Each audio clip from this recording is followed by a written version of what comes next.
पितृपक्ष की कथा और महत्व। पितृपक्ष, जिसे श्राद्ध पक्ष भी कहते हैं, हिंदू धर्म में एक महत्वपूर्ण समय होता है। ये 16 दिनों की अवधि होती है, जो भाद्रपद मास की पूर्णिमा से शुरू होकर अश्विन मास की अमावस्या तक चलती है। इस दौरान लोग अपने दिवंगत पूर्वजों, जिन्हें पितृ भी कहते हैं, का स्मरण और सम्मान करते हैं। पितृपक्ष की पौराणिक कथा। पितृपक्ष का महत्व एक पौराणिक कथा से जुड़ा हुआ है।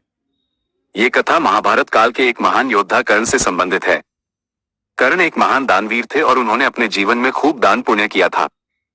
जब उनकी मृत्यु हुई और वे स्वर्ग लोक पहुंचे, तो उन्हें भोजन के रूप में सोना और आभूषण दिए गए। कर्ण ये देखकर हैरान हो गए और उन्होंने इंद्रदेव से इसका कारण पूछा।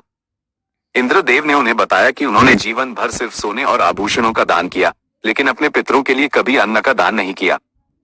इस कारण उन्हें स्वर्ग में भोजन के रूप में यही सब मिल रहा है। कर्ण ने इंद्रदेव से प्रार्थना की और कहा कि उन्हें इस बात की जानकारी नहीं थी। तब इंद्रदेव ने उन्हें 16 दिनों के लिए पृथ्वी पर वापस जाने की अनुमति दी। कर्ण ने पृथ्वी पर आकर 16 दिनों तक अपने पितरों का श्राद्ध किया और उन्हें अन्न, जल और तर्पण अर्पित किया। माना जाता है कि तभी से पितृपक्ष की शुरुआत हुई। इन 16 दिनों में पितृलोक से पितृगण पृथ्वी पर आते हैं और अपने वंशजों द्वारा किए गए श्राद्ध को ग्रहण करते हैं। पितृपक्ष का महत्व। पितृपक्ष में श्राद्ध करने से कई लाभ होते हैं। पितरों की आत्मा को शांति। यह माना जाता है कि श्राद्ध करने से पूर्वजों की आत्मा को शांति मिलती है और उन्हें मोक्ष प्राप्त होता है। पूर्वजों का आशीर्वाद। जब पितृ प्रसन्न होते हैं, तो वे अपने वंशजों को सुख, समृद्धि, सफलता और लंबी आयु का आशीर्वाद देते हैं। पितृ ऋण से मुक्ति। हिंदू धर्म में पितृ ऋण को एक महत्वपूर्ण ऋण माना गया है। श्राद्ध कर्म करने से व्यक्ति इस ऋण से मुक्त हो जाता है।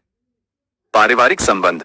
ये परंपरा परिवार के सदस्यों को एक साथ लाती है और उन्हें अपनी जड़ों से जोड़ती है। इस तरह पितृपक्ष एक ऐसा समय है जो हमें हमारे पूर्वजों की याद दिलाता है और हमें उनके प्रति सम्मान और कृतज्ञता व्यक्त करने का अवसर देता है।